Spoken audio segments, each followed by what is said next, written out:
ఆ రోజు నేను సోమవారాన్ని పోలవరం చేసుకొని పనిచేశాను. ఎప్పటికప్పుడు సమీక్షలు చేశాను.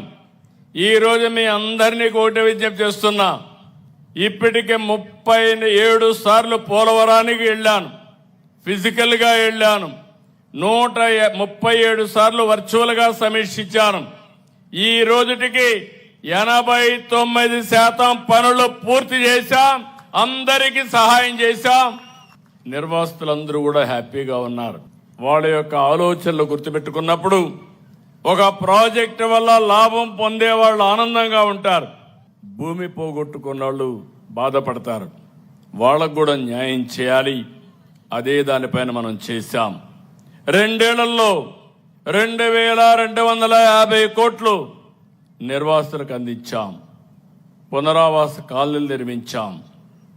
ఇప్పటికి కేంద్ర సహకారంతో 7100 కోట్లు ఖర్చు పెట్టాం.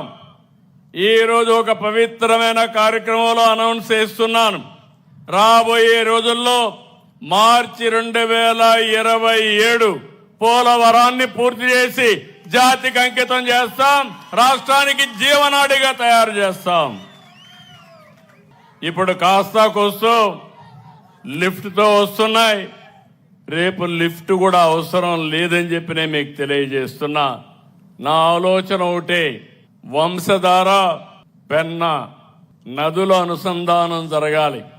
నేను ఎప్పుడు కూడా ఒకటే మాట్లాడుతున్నాను. ఆ రోజు చెప్పాను, ఈ రోజు కూడా చెప్తున్నా. 30 సంవత్సరాలకు మునిపే చెప్పాను, గంగా కావేరి కలవాలి.